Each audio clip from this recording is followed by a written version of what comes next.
A beautiful day to you, and welcome to this 16th day of our voyage together, reading through the Bible in 1 year. Today is January 16th, 2026, and I'm sure you are ready to get right into it. So grab your Bible. Remember to inform others, your friends, your neighbors, your colleagues about the journey you're taking, and invite them to join you as we journey together. And I am super delighted to know that you are out there taking this journey with me. Right now, we'll be taking the Old Testament portion of the Bible for today's reading. We're reading two chapters, Genesis chapter 38 and Genesis chapter 39. Without further ado, let's get right into it. And it came to pass at that time that Judah went down from his brethren and turned in to a certain Adullamite, whose name was Hira. And Judah saw there a daughter of a certain Canaanite, whose name was Shua. And he took her and went in unto her. And she conceived and bare a son, and he called his name And she conceived again and bare a son, and she called his name Onan. And she yet again conceived and bare a son, and called his name Shelah. And he was at Chezib when she bare him. And Judah took a wife for his firstborn, whose name was Tamar. And Judah's firstborn, was wicked in the sight of the Lord, and the Lord slew him. And Judah said unto Onan, Go in unto thy brother's wife, and marry her, and raise up seed to thy brother. And Onan knew that the seed should not be his. And it came to pass, when he went in unto his brother's wife, that he spilled it on the ground, lest that he should give seed to his brother. And the thing which he did displeased the Lord, wherefore he slew him also. Then said Judah to Tamar his daughter-in-law, Remain a widow at thy father's house, till Shelah my son be grown. For he said, Lest peradventure he die also, as his brethren did. And Tamar went and dwelt in her father's house. And in process of time, the daughter of Shua, Judah's wife, died. And Judah was comforted, and went up unto his sheep shearers to Timnath, he and his friend Hira the Adullamite. And it was told Tamar, saying, Behold, thy father-in-law goeth up to Timnath to shear his sheep. And she put her widow's garments off from her, and covered her with a veil, and wrapped herself, and sat in an open place which is by the way to Timnath. For she saw that Shelah was grown, and she was not given him to wife. When Judah saw her, he thought her to be an harlot, because she had covered her face. And he turned unto her by the way, and said, Go to, I pray thee, let me come in unto thee. For he knew not that she was his daughter-in-law. And she said, What wilt thou give me, that thou mayest come in unto me? And he said, I will send thee a kid from the flock. And she said, Wilt thou give me a pledge till thou send it? And he said, What pledge shall I give thee? And she said, Thy signet, and thy bracelets, and thy staff that is in thine hand. And he gave it her, and came in unto her, and she conceived by him. And she arose and went away, and laid by her veil from her, and put on the garments of her widowhood. And Judah sent the kid by the hand of his friend the Adullamite to receive his pledge from the woman's hand, but he found her not. Then he asked the men of that place, saying, Where is the harlot that was openly by the wayside? And they said, There was no harlot in this place. And he returned to Judah and said, I cannot find her. And also the men of the place said that there was no harlot in this place. And Judah said, Let her take it to her, lest we be shamed. Behold, I sent this kid, and thou hast not found her. And it came to pass about 3 months after, that it was told Judah, saying, Tamar thy daughter-in-law hath played the harlot, and also behold, she is with child by whoredom. And Judah said, Bring her forth, and let her be burnt.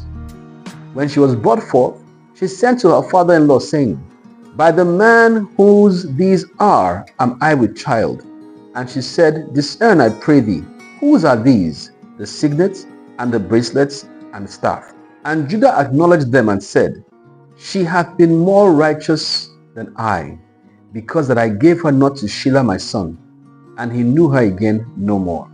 And it came to pass in the time of her travail, that behold, twins were in her womb.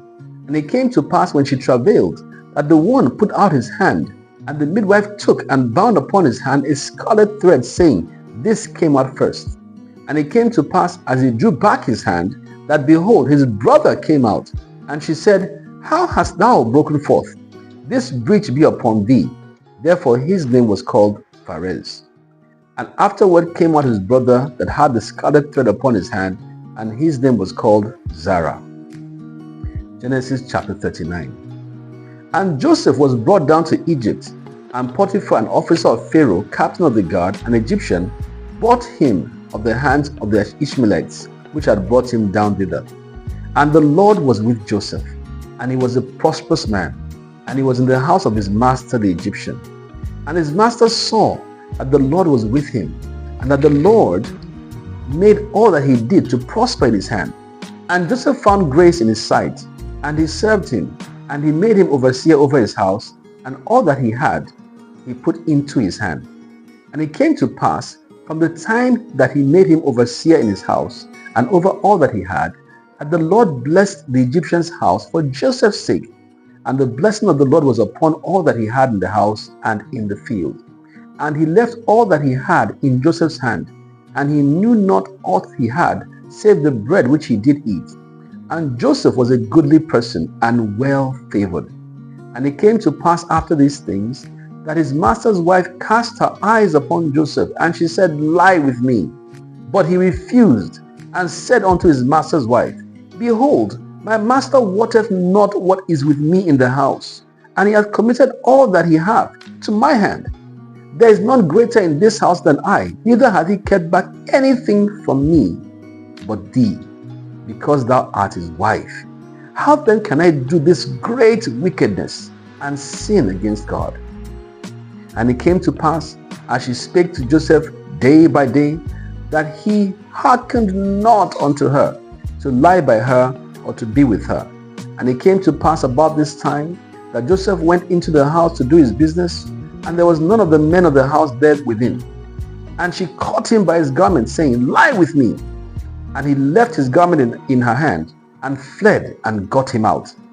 And it came to pass, when she saw that he had left his garment in her hand, and was fled forth, that she called unto the men of her house, and spake unto them, saying, See, he hath brought in an Hebrew unto us to mock us. He came in unto me to lie with me, and I cried with a loud voice. And it came to pass, when he heard that I lifted up my voice and cried, that he left his garment with me, and fled and got him out. And she laid up his garment by her, until his Lord came home. And she spake unto him according to these words, saying, The Hebrew servant which thou hast brought unto us came in unto me to mock me. And it came to pass, as I lifted up my voice and cried, that he left his garment with me and fled out. And it came to pass, when his master heard the words of his wife, which he spake unto him, saying, After this manner did thy servant to me, that his wrath was kindled.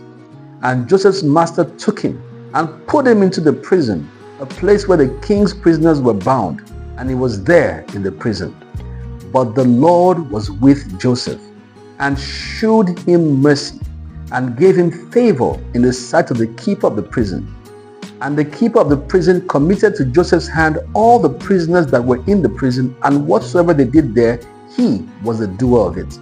The keeper of the prison looked not to anything that was under his hand, because the Lord was with him, and that which he did, the Lord made it to prosper. What amazing reads. The plot thickens. The saga gets deeper and deeper. What a wonderful read we've had today, and I know you've enjoyed it as much as I have. So go ahead and have yourself a wonderful day. God bless you real good. Bye.